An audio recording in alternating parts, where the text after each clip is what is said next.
America's greatest patriots. He will live forever. To Charlie's incredible and beautiful widow, Erica, we know the weight of this monumental loss is almost unbearable. But even in the midst of heartache and pain too great to even fathom, you have somehow found the strength and deep faith to be a comfort to millions and millions of people. And thank you very much, Erica. Thank you very much.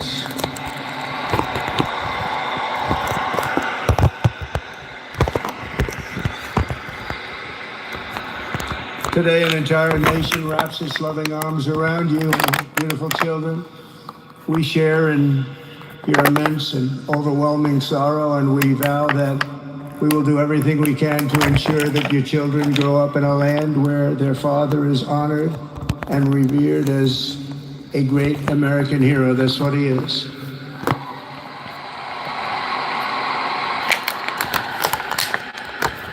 To Charlie's parents who lost their beloved son, and to the entire Kirk family, we know that no words can ever be enough to fill the void he leaves behind. That's a void that just can't be filled. But I hope the extraordinary outpouring of emotion over these past 11 days has comforted you with the knowledge that your son brought more good and love into this world in his 31 short years than most people, even very, very successful people, can bring in a lifetime.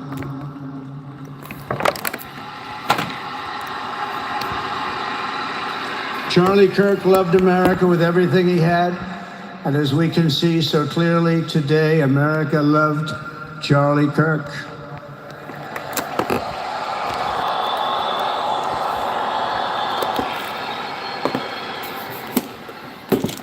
And he could always draw a big crowd. Look at this today. Look at what's gone on. This is a big crowd.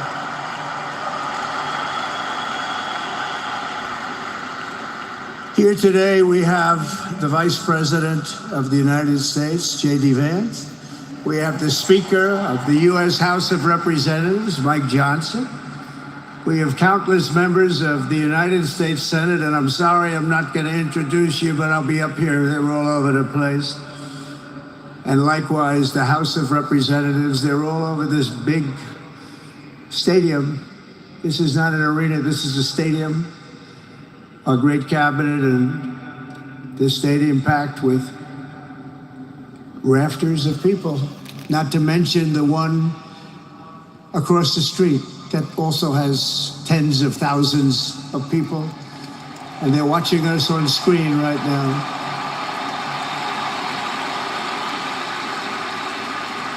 And I'm sorry we couldn't get you in. If anybody would like to give up your seat, please walk across the street. But this is like an old-time revival, isn't it? An old-time revival.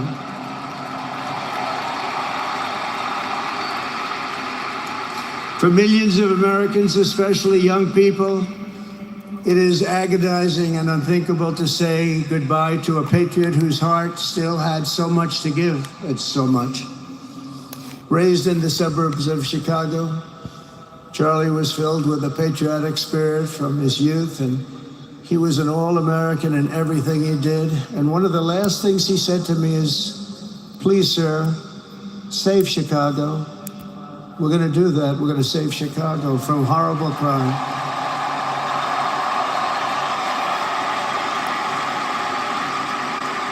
In high school, he was the quarterback of the football team and the captain of the basketball team. He was a good athlete. A lot of people don't know that about Charlie. He was an Eagle Scout who spent his school lunch breaks listening to another champion for liberty, somebody that he greatly admired, Rush Limbaugh.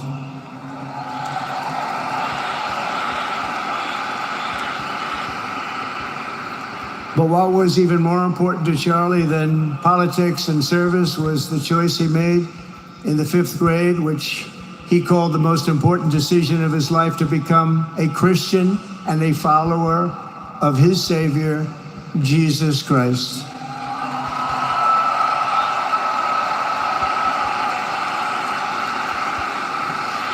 Inspired by faith and his love of freedom, Charlie did something remarkable when he was just 18 years old. On the advice of a mentor who told him to put off going to college because he was doing so well, he devoted his life to converting young people to the conservative cause. How did he do? Take a look. How did he do?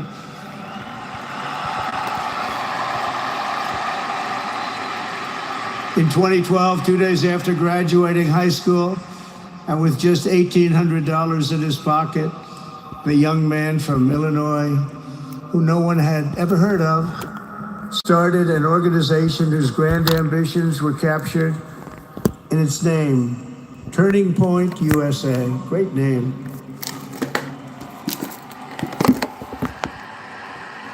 And I have a feeling it's going to be bigger and better than ever before. Does that make sense? It's going to be bigger and better than ever before. Look at what's happening. 12 years ago, Charlie walked onto his first college campus, the very liberal University of Wisconsin at Madison. He set up a card table and put up a sign with 3 words: "Big government sucks." Can you believe that? That's Charlie. That day, Charlie talked to every student who approached him, most of whom were probably quite a bit older than he was. Finally, after many hours, he found the first ever Turning Point chapter leader. His first year out of high school, Charlie traveled 300 days raising money and taking his message to campuses all over the country. He lived out of his parents' basement, and they actually loved having him there. They loved Charlie. Everybody loved Charlie. And on the couches of friends and supporters, he lived off couches for 2 years, 3 years, then life started getting a little bit different, but he was always the same. For 5 years, he refused to take a paycheck, but day after day, he worked from 5 a.m. in the morning till 11 p.m. in the evening, always. His staff remembers that he wore Walmart jeans and T-shirts from the Goodwill store. Remember the Goodwill store? It wasn't easy, but Charlie wasn't in it for money at all, never has been. Money was never his thing. He was always in it for the mission. As he liked to say even back then, we have a country to save. Just what he did. He'd call me all the time, "Sir, we have a country to save." I said, "Charlie, thanks very much for telling me that. I appreciate it." Charlie volunteered for my 2016 campaign and traveled the nation with my son Don and Eric. I got to know him very well and saw immediately that Charlie was actually a master builder of people. It was Charlie who first started organizing young black conservatives hungry for support and leadership. It was Charlie who stood up for persecuted Christians and Jews on college campuses. It was Charlie who helped bring online censorship, free speech, and cancel culture to the fore of our political debate. He was right up there with me. It was Charlie who helped unite MAGA, and you know what MAHA is? That's right, Make America Healthy Again. And tomorrow we're going to have one of the biggest announcements, really medically, I think, in the history of our country. We're going to be doing it with Bobby and Oz and all of the professionals. I think you're going to find it to be amazing. I think we found an answer to autism. How about that? Autism. Tomorrow we're going to be talking in the Oval Office in the White House about autism, how it happens, so we won't let it happen anymore, and how to get at least somewhat better when you have it, so that parents can help their child, their beautiful child. That's a big one. I've been bugging everybody over there, get the answer to that. You know, 20 years ago, 1 in 10,000 were born with autism. 20 years ago. The most recent survey says 1 in 12. How bad is that? That's for young boys, baby boys, but also girls, a little bit better. It's about 1 in 20. But we can't, because obviously there was something really wrong, and we think we know what that is. It's going to be, I think it's going to be one of the most important news conferences I'll ever have, and I look so forward to it.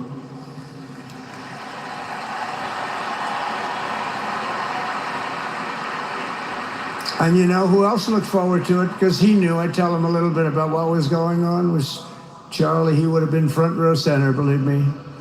We'll be missing him tomorrow. It was such a big deal for him, too. He brought together Donald Trump, Bobby Kennedy, right here in the great state of Arizona 1 year ago. Remember that? What a night, what a day that was.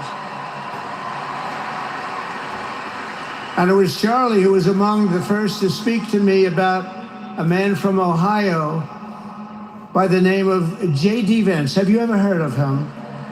He's doing a good job.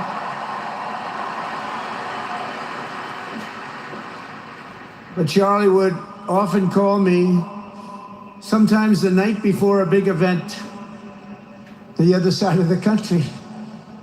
And he'd ask me, he'd say, do you think you could come and speak at the event? The following day, right? I'd say, Charlie, I'm the president of the United States. You want me to travel 4 hours by plane? And you know, sometimes I did it. He was a very good guy. He was a very convincing guy. He didn't stop, but he would ask for things like that. Sir, could you be tomorrow in California? I said, Charlie, give me a break, please. He just wouldn't stop. And he succeeded. But I almost always went because you never wanted to let Charlie down. He worked so hard. You just didn't want to let him down. I felt guilty. He'd make me feel very guilty. As president, many people asked me for things, but Charlie was one of the few who always gave more than he took. He was a giver, much more than a taker.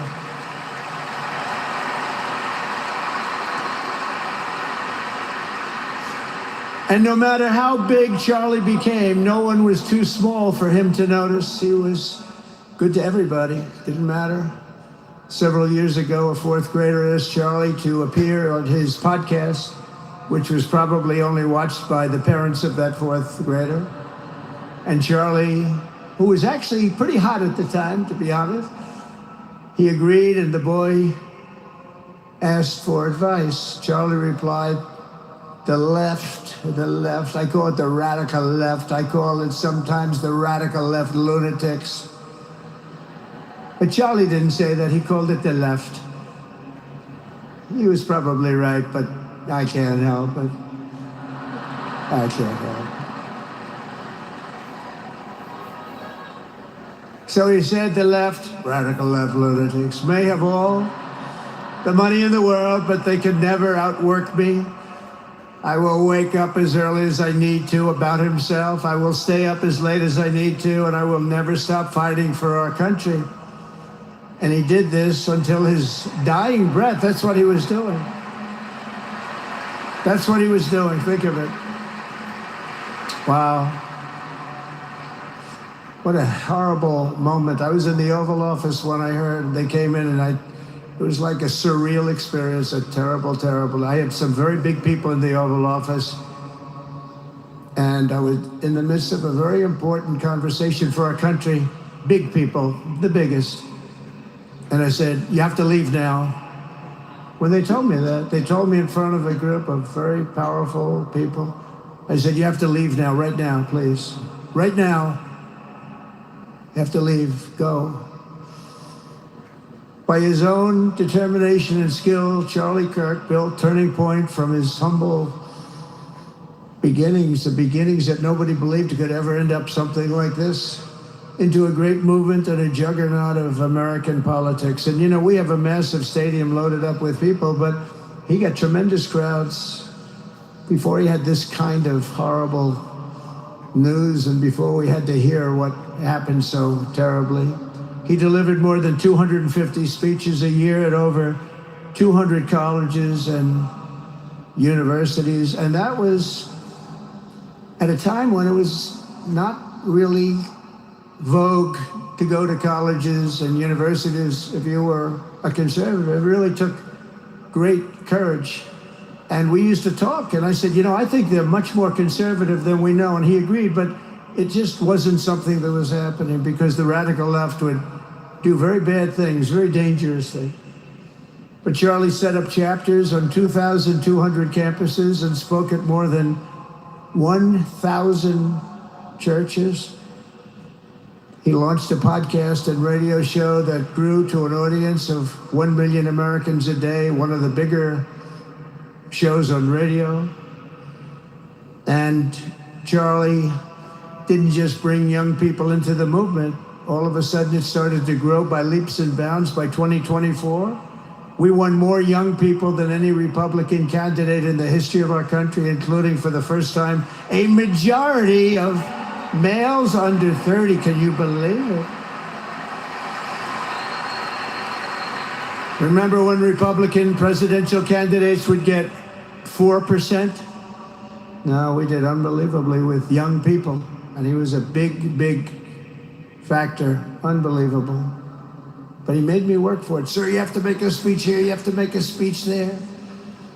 But we did it, and we won, and our country is doing unbelievably well now. We had a country that was dead 1 year ago, and now we have the hottest country anywhere in the world. And Charlie helped us make it that. One of the great people.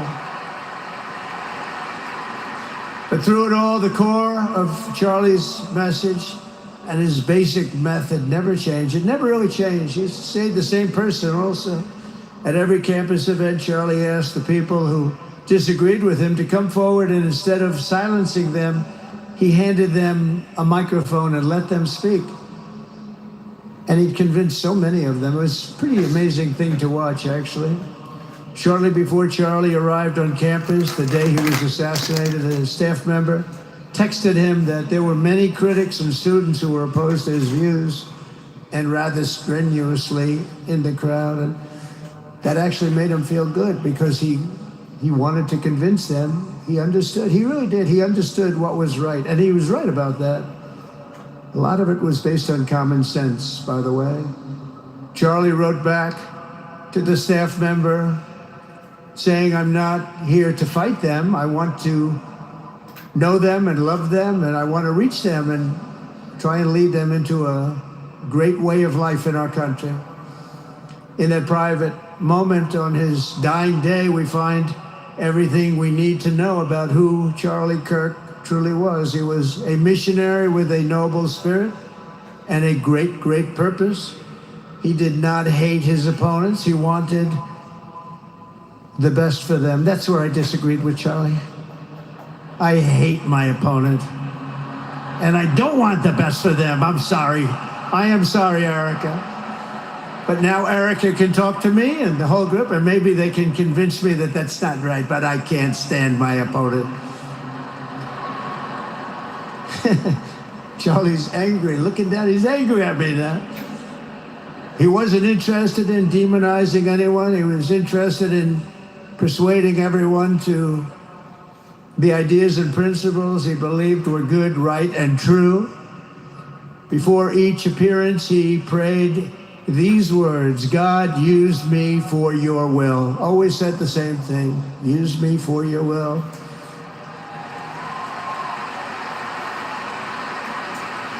And that is exactly what God did. When you think, that's exactly what he did. The more success Charlie had, and he was getting more and more successful, the more dangerous his mission became.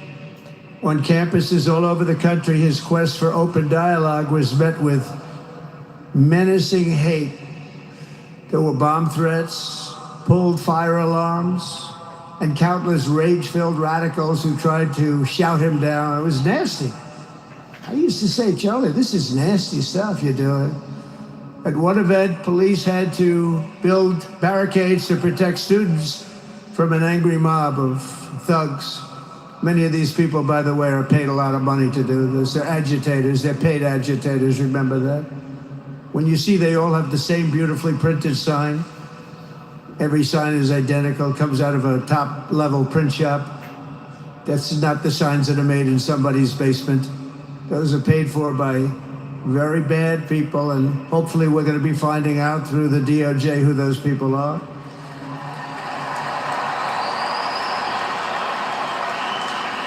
At another college, Antifa terrorists shattered windows, threw rocks, and tried to storm the building where Charlie was speaking. It was a really bad one. Often dozens of police officers were needed to prevent left-wing violence. And the violence comes largely from the left. You don't hear that from too many people, do you? And virtually every day for years before he was murdered, Charlie received these horrible death threats. People don't know. I used to talk to him about it. He said, I got some threats. He always felt that when they actually made the threat, they were not the ones to worry about. The ones to worry about were the ones that don't make the threats. I think you know what I mean. He knew the risks, but he and I shared a certain motto: never back down and never ever surrender. Just don't surrender, never back down. He believed in it so strongly. So strongly. And he's right. He's totally right. The radicals and their allies in the media, sometimes referred to, as my son said, the fake news media, tried to silence Charlie for a simple reason: because he was winning, and he was winning big. He was taking over college campuses, colleges that had, in theory, only very liberal, or as they like to say, progressive. I call them liberal, but they like to call themselves, because such a beautiful word, progressive. They're the opposite of progressive, if you think about it.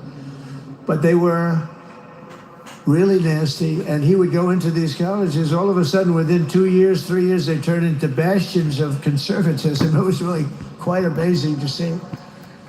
They lied about him because they did not want you to listen to him or to learn from him, because what he was talking about and even preaching made so much sense. Everywhere he went, he won the debates, he won the hearts, he won the minds, and yes, he won the elections for people. He helped us, he helped other people. We won the biggest election in the history